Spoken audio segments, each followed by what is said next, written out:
क्या आप जानते हैं कार्तिक महीना शुरू हो रहा है 29 अक्टूबर यानी कि आज ही से हमारे ठाकुर जी का सबसे प्रिय महीना कार्तिक। और भक्तों की सारी भक्ति 2 गुनी 3 गुनी 4 गुनी हो जाती है।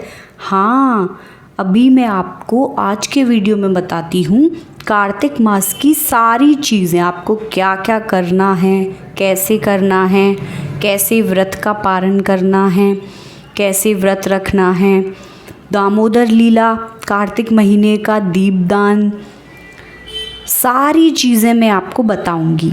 अगर माला जाप नहीं कर पा रहे हैं तो कार्तिक महीने में की गई एक माला का भी आपको कई गुना अधिक फल मिलता है। एक माला 2 गुना 3 गुना फल, विचार कीजिए। तो चलिए वीडियो को शुरू करते हैं।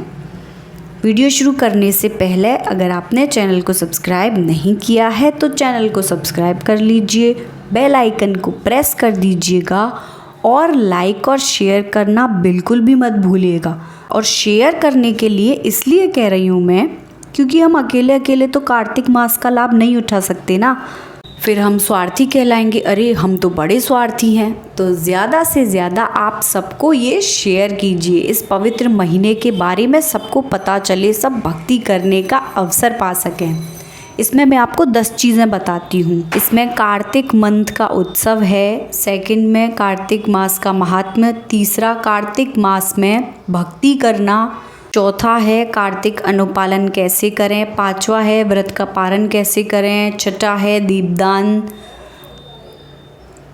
सातवां है दामोदर अष्टकम, आठवां है लीला कार्तिक मास की, 9वां है व्रत का नियम और 10वां है गोपी गीत। तो चलिए ये सब एक एक करके स्टार्ट करते हैं। तो आज का वीडियो बहुत लंबा हो जाएगा, आपको भी कोई असुविधा ना हो, इसलिए मैं रोज़ एक एक वीडियो शॉर्ट में आपको ये सारी बातें बता दूंगी। सबसे पहले बात करते हैं दामोदर लीला की।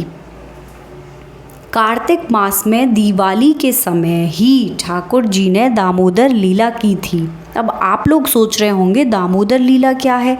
दामोदर लीला में ऊखल से प्रभु को बांधा गया था, जिस स्थान के मैंने आपको दर्शन भी कराए थे पिछले वीडियो में। तो अगर आपने उस स्थान के दर्शन नहीं किए हैं, उस ऊखल के दर्शन नहीं किए हैं जिससे ठाकुर जी को बांधा गया था, तो आप आई बटन पे यहाँ पे लिंक दे दूँगी, वहाँ पर जाकर आप उस पवित्र ऊखल के दर्शन भी कर सकते हैं, जिस स्थान पर ठाकुर जी ने दामोदर लीला की थी। मैया यशोदा ने ठाकुर जी को उस ऊखल से बांधा था।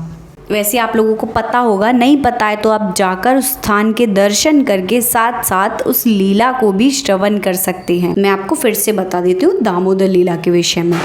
कार्तिक मास में दीपावली के दिन ही भगवान ने दामोदर लीला की थी, जिसका विवरण श्रीमद् भागवतम महापुराण के 10वें स्कंद में आता है।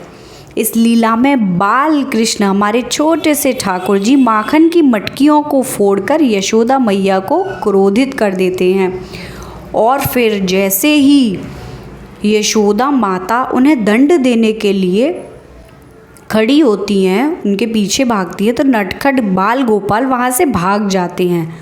बहुत परिश्रम करने के बाद अंत में माता यशोदा कृष्ण को पकड़ लेती हैं और उन्हें ऊखल से बांधने की कोशिश करती हैं।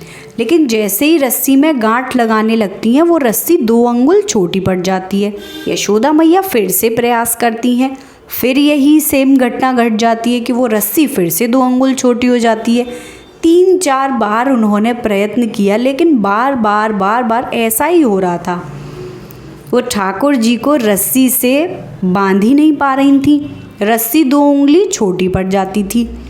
प्रभु की लीला से अंत में जब मैया थक गई, प्रभु ने देखा कि अरे मेरी मैया तो थक गई, एकदम पसीने से तरबतर हो गई हैं, तो उन्होंने रस्सी से बंधवाना स्वीकार कर लिया।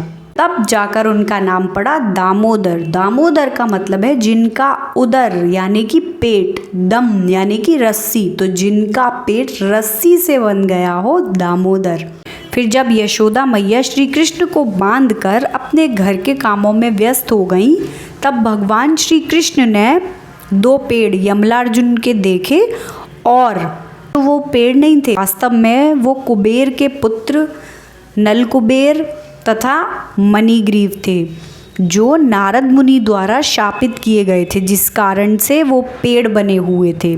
तो जब श्री कृष्ण पेड़ से टकराए और उन्होंने उखल खोलने की कोशिश की, जैसे ही उन्होंने पेड़ से टकरा के रस्सी खोलने की कोशिश की और वो पेड़ से टकराए, वो जो दोनों कुबेर के पुत्र थे उनको उस बंधन से, उस पेड़ के बंधन से मुक्ति मिल गई और ठाकुर जी ने उनका उद्धार किया, क्योंकि उनको श्राप मिला हुआ था। और अगर इसकी आप पूरी कहानी सुनना चाहते हैं तो आप कमेंट करके बता दीजिएगा, मैं नेक्स्ट वीडियो में इसकी कहानी आपको अवश्य बताऊंगी। अब ये लीला ये दर्शाती है कि पूर्ण पुरुषोत्तम भगवान श्री कृष्ण को केवल प्रेम के बंधन से ही बांधा जा सकता है, इसके अलावा किसी और बंधन से वो बंधने वाले नहीं हैं। तो ये जो मोह माया की चीज़ें हैं ना, उनसे प्रभु प्रसन्न नहीं होते हैं। ये भौतिक जगत की चीज़ों से वो प्रसन्न नहीं होंगे, तो प्रसन्न वो किससे होंगे? आपकी सेवा और आपके भाव से होंगे। आज के वीडियो में बस इतना ही। अब नेक्स्ट वीडियो में हम बात करेंगे कार्तिक मास के महात्म्य की। हरे कृष्णा।